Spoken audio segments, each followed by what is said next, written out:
முக்கியமாக தினசரி நடப்பு நிகழ்வுகளையும் கல்வி, விளையாட்டு, அரசியல், வாழ்க்கை முறை, மருத்துவம், தொழில்துறை, சினிமா, பொழுதுபோக்கு போன்ற பல்வேறு நிகழ்ச்சிகளையும் உடனுக்குடன் காண கேப்டன் டிவி மற்றும் கேப்டன் நியூஸ் சமூக வலைத்தள பக்கங்களோடு இணைந்திருங்கள். உங்கள் வணிகத்தை கேப்டன் டிவி மற்றும் கேப்டன் நியூஸில் விளம்பரத்தின் மூலம் மேம்படுத்த விருப்பமா? உடனே கீழே கொடுக்கப்படும் எண்ணிற்கு தொடர்பு கொள்ளுங்கள். ஏன்னா மூவில கூட அந்த மாதிரி பார்த்துருக்க முடியாது. இல்லை ரியல் லைஃப் இன்சிடென்ட் இதுக்கு முன்னாடி நடந்த கொலைகள் எல்லாமே அந்த அளவுக்கு நடந்திருக்குமா அப்படின்னு கேட்டால், இப்போ விட்னஸஸ்னால் நம்ம என்னென்னு பார்த்தோன்னா, அது வந்து ஐ விட்னஸாக இருக்கலாம், இல்லை வந்துட்டு நமக்கு நிறைய விட்னஸ் கேட்டகரிஸ் இருக்குது. நேரில் பார்த்தவங்களா இருக்கலாம், இல்லை எனக்கு இப்படியெல்லாம் நான் கேள்விப்பட்டேன்னு சொன்னவங்களா இருக்கலாம். ஒரு கிரைம் நடக்க போது, ஏதாவது ஒரு விஷயம் தப்பு பண்றேன்னு ஒரு திட்டம் தீட்டுறாங்கன்னா, அதுல நான் கூட இருந்தாலுமே அது தப்பு தான். இவர் வந்து முன்விரோத காரணமாக பிளஸ் தொழில் வந்து ரொம்ப வளர்ந்துட்டு வராரு. 2வது 3வது ஒரு லேண்ட் ரிலேட்டட் இஷ்யூ. ஸோ இது 3-4 ரீசன்காக தான் வந்துட்டு. வணக்கம், நான் அட்வொகேட் பிரியதர்ஷினி. நேத்திலேருந்து வந்துட்டு நம்ம ஜூலைலேருந்தே தொடர்ந்துட்டு இருக்க ஒரு விஷயம். நேத்தி நமக்கு வந்துட்டு ஒரு விடை கிடச்சிருக்குன்னு அதை சொல்கிறதா, இல்லை அடுத்த ஸ்டெப்புக்கான ஒரு ப்ராசஸ் அப்படின்னு சொல்கிறதா அப்படின்னு பார்த்தோன்னா, ஆம்ஸ்ட்ராங் கேஸ். அதாவது கடந்த ஜூலை 5ஆம் தேதி ஆம்ஸ்ட்ராங் அவர் வந்து கொலை செய்யப்பட்டார். அதுதான் வந்துட்டு தமிழ்நாடே வந்து ஒரு அதிர்ச்சியாக பார்த்த ஒரு விஷயங்கள். அவ்வளோ கொடூரமாக கொல்லப்பட்ட ஒரு மனிதர். ஏன்னா நம்ம மூவியில் கூட அந்த மாதிரி பார்த்துருக்க முடியாது. இல்லை ரியல் லைஃப் இன்சிடென்ட் இதுக்கு முன்னாடி நடந்த கொலைகள் எல்லாமே அந்த அளவுக்கு நடந்திருக்குமா அப்படின்னு கேட்டால், அது வந்து பெரிய கொஷன் மார்க் தான். கனவுல கூட நினச்சி பார்க்க முடியாத ஒரு பயங்கரம்னு கூட நம்ம சொல்லலாம். ப்ளஸ் இன்னைய டேட் வரைக்கும் டே 1 அந்த அவர் கொல்லப்பட்ட நாள்லேருந்து இன்னைய வரைக்கும் அது எல்லாருமே ஃபாலோ பண்ணிட்டு தான் இருப்போம். இல்லை அப்படின்னாலுமே டெய்லி மீடியாவில் அதை பற்றி ஒரு நியூஸ் கண்டிப்பாக நமக்கு வந்துடும். இல்லை நியூஸ் பேப்பர் திறந்தாலே ஒரு நியூஸ் வந்துடும். அதாவது அவர் வந்துட்டு கொடூரமாக பல ரவுடிகளால் வந்து கொல்லப்பட்டார். அதாவது ஜூலை 5ஆம் தேதி அவர் கொல்லப்பட்டார். அதிலிருந்து நமக்கு ஒரு ஸ்டேஜஸில் ஒரு விஷயங்களாக நமக்கு வந்து வர ஆரம்பித்தது.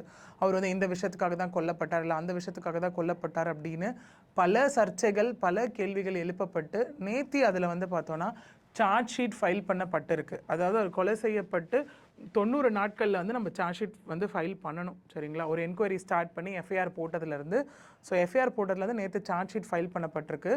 அந்த சார்ஜ் ஷீட்டில் என்னென்னலாம் சொல்லியிருக்காங்க அப்படிங்கிறத வச்சு தான் நமக்கு இந்த கேஸோட அடுத்த கட்ட நகர்வு அப்படிங்கிறது நமக்கு இருக்க போகுது. சரிங்களா? அந்த சார்ஜ் ஷீட் என்ன அப்படின்னு, எத்தனை பேஜஸ், என்ன மாதிரி அதில் விட்னஸஸ் ஆட் பண்ணியிருக்காங்க, எவ்வளோ எவிடன்சஸ் அதில் கொடுத்துருக்காங்க. ஏன்னா இப்போ அவர் கொலை செய்யப்பட்ட இடத்துலேருந்து வந்து சிசிடிவி ஃபுட்டேஜ் வச்சு நிறைய பேர் அரெஸ்ட் பண்ணாங்க. மொதல் விஷயம். 2வது விஷயம், அங்கே என்ன நடந்தது அப்படின்னு பார்த்தோன்னா, அங்கே செதறி கடந்த அருவா, கத்தி அதெல்லாமே நம்ம வந்து எவிடன்ஸ்க்கு கலெக்ட் பண்ணியிருக்காங்க. ஃபாரன்சிக் எடுத்து அனுப்பியிருக்காங்க கைரேகை அதெல்லாம் செக் பண்ணுறதுக்காக. ஸோ அடுத்தது அரெஸ்ட் பண்ணவங்களில் சில பேர் சொன்னாங்க இல்லையா, இவங்க இதுக்குள்ளே எங்களுக்கு இந்த மாதிரி இன்ஸ்ட்ரக்ஷன் கொடுத்தாங்க, இவங்க வந்து இந்த கொலையில் சம்மந்தப்பட்டிருக்காங்கன்னு சொல்லியும் நமக்கு வந்து நிறைய பேர் அரெஸ்ட் பண்ணாங்க. ஸோ இது எல்லாமே கன்க்ளூசிவாக சேர்த்த ஒரு சார்ஜ் ஷீட் நேற்று ஃபைல் ஆயிருக்கு போலீஸ் தரப்புலேருந்து. அதாவது லைக் நம்ம சென்னை கமிஷனர் அருண் அவர் தரப்புலேருந்து ஒரு சார்ஜ் ஷீட் ஃபைல் பண்ணியிருக்காங்க. அதில் என்ன சொல்லியிருக்காங்கன்னா, அந்த சார்ஜ் ஷீட்டோட பேஜஸ் பார்த்தீங்கன்னா 4892. அவ்வளோ பேஜஸ்க்கான ஒரு சார்ஜ் ஷீட் ஃபைல் பண்ணப்பட்டிருக்கு. 30 பேர் அதில் வந்து அக்யூஸ்டாக சேர்க்கப்பட்டிருக்காங்க. கிட்டத்தட்ட 300 விட்னஸஸ் அதில் ஆட் பண்ணப்பட்டிருக்காங்க. இப்போ விட்னஸஸ்னால் நம்ம என்னென்னு பார்த்தோன்னா, அது வந்து ஐ விட்னஸாக இருக்கலாம், இல்லை வந்துட்டு நமக்கு நிறைய விட்னஸ் கேட்டகரிஸ் இருக்குது. நேரில் பார்த்தவங்களா இருக்கலாம், இல்லை எனக்கு இப்படியெல்லாம் நான் கேள்விப்பட்டேன்னு சொன்னவங்களா இருக்கலாம்.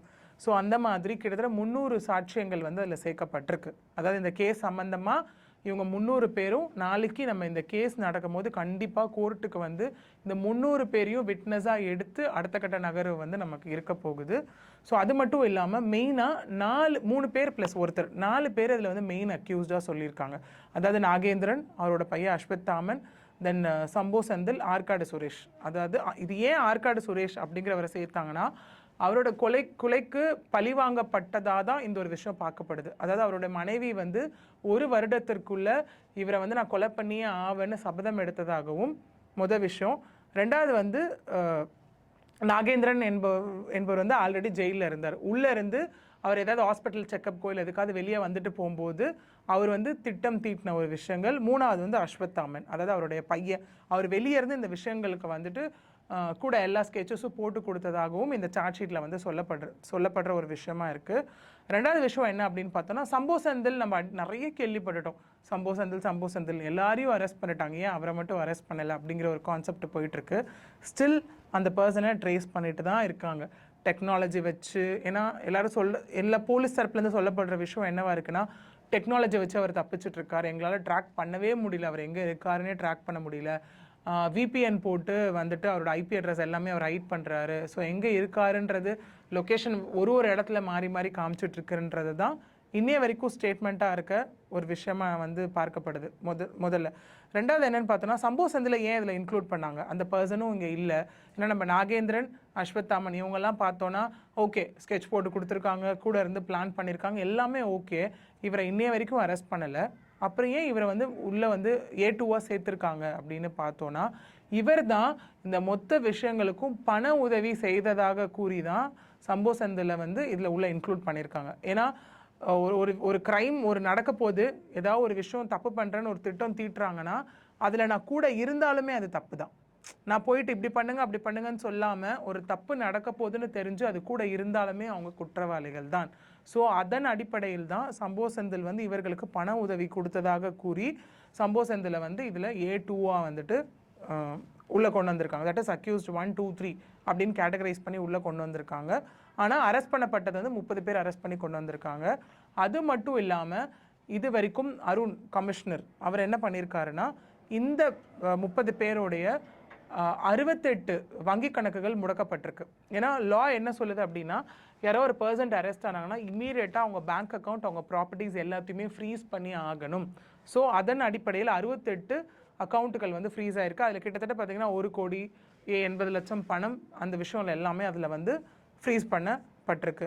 மொதல் விஷயம். ரெண்டாவது பார்த்தோன்னா, இந்த கொலை அரங்கேறத்துக்கு, அதாவது from day 1 of planning, sketch போட்டு எல்லாமே பண்ணி அந்த கொலையை வந்துட்டு பண்ணுறதுக்கான செலவு 10 லட்சம் என மதிப்பிடப்பட்டு அதுவும் சார்ஜ் ஷீட்டில் வந்து இன்க்ளூட் பண்ணப்பட்டிருக்கு. இன்னொன்று, இதில் ஒருத்தர் வந்து என்கவுண்டரில் கொல்லப்பட்டிருக்கார். திருவேங்கடம் என்பவர் வந்து அரெஸ்ட் பண்ணப்போ என்கவுண்டரில் கொல்லப்பட்டிருப்பார். அந்த திருவேங்கடம் வந்து நம்ம அதை பார்த்துருப்போம். அந்த அவங்க வந்து கொலை பண்ணப்போ வந்துட்டு அந்த நமக்கு மேப்பிங் போட்டு காமிச்சிருப்பாங்க. அந்த சிசிடிவி ஃபுட்டேஜில் வந்து மேப்பிங் போட்டு காமிச்சிருப்பாங்க. ஸோ அந்த ஒரு பர்சன் மட்டும் இங்கே வந்து என்கவுண்டரில் கொல்லப்பட்டிருக்காரு.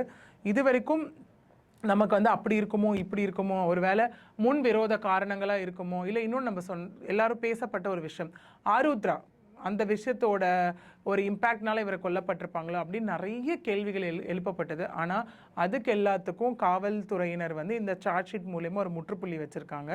என்னென்ன சொல்லியிருக்காங்கன்னா, ஆருத்ரா அந்த விஷயத்துக்கும் இவரோட கொலைக்கும் எந்த சம்பந்தமும் இருப்பதாக தெரியவில்லை. இவர் வந்து முன்விரோத காரணமாக ப்ளஸ் தொழிலில் வந்து ரொம்ப வளர்ந்துட்டு வராரு. ரெண்டாவது, மூணாவது ஒரு லேண்ட் ரிலேட்டட் இஷ்யூ. ஸோ இது 3-4 ரீசனுக்காக தான் வந்துட்டு இவர் கொல்லப்பட்டிருக்காரு. இது வரைக்கும் நாங்கள் என்கொயரியில் கண்டுபிடிச்ச விஷயம் இதுதான் அப்படின்னு சொல்லி தெளிவான ஒரு சார்ஜ் ஷீட் வந்து போலீஸ் தரப்புலேருந்து நேற்று வந்து ஃபைல் பண்ணப்பட்டிருக்கு. ஸோ இந்த சார்ஜ் ஷீட் வச்சு அடுத்த கட்ட நகர்வு இருக்கும். ஓகேங்களா, இந்த சார்ஜ் ஷீட் ஃபைல் பண்ணியாச்சு.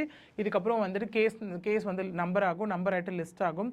ஒரு விசாரணையாக போகும். விசாரணை முடியும் பட்சத்தில் இந்த விட்னஸஸ் எல்லாமே விசாரணைக்கு கூப்பிடப்படுவாங்க. ஆர்குமெண்ட் அப்போ, கிராஸ் அப்போ கூப்பிட்டுட்டு அவங்களோட தரப்பை, அவங்களுக்கு என்னென்னலாம் தெரியுமோ இந்த கேஸ் ரிலேட்டடாக அது எல்லாத்தையுமே அவங்க சொல்லுவாங்க. இதெல்லாம் முடியும் பட்சத்தில் நமக்கு வந்து ஒரு ஜட்ஜ்மெண்ட் வரும். அந்த ஜட்ஜ்மெண்ட் எப்படி இருக்க போகுது, என்ன இருக்க போகுதுன்றது இந்த சார்ஜ் ஷீட் ப்ளஸ் ஆர்குமெண்ட் எப்படி போகுது, விட்னஸஸ் என்னென்ன வந்து சொல்ல போகிறாங்க, ஆல்ரெடி ஸ்டேட்மெண்ட்டில் சொன்ன விஷயங்கள் அங்கே எப்படி கோர்ட்டில் வந்து சொல்ல போகிறாங்க, இது எல்லாத்தையும் பேஸ் பண்ணி தான் நமக்கு ஒரு ஜட்ஜ்மெண்ட் இருக்க போகுது. அதுக்கப்புறம் அந்த ஜட்ஜ்மெண்ட்டில் இருக்க விஷயங்கள் வச்சு ஓகே அது அக்செப்ட் ஆக போகுதா, இல்லை அதுக்கப்புறம் அதுக்கு அப்பீல் போகிறாங்களா, இல்லை என்னென்ன விஷயங்கள் நடக்க போகுது அப்படிங்கிறத வந்துட்டு நம்ம ஒரு ஸ்டெப்பாக வந்து நம்ம வெயிட் பண்ணி பார்க்கும்போது தான் இந்த கேஸோட அடுத்த கட்ட நகர்வு என்னன்றது நமக்கு ஒன்று ஒன்றா தெரிய வர ஆரம்பிக்கும். நன்றி.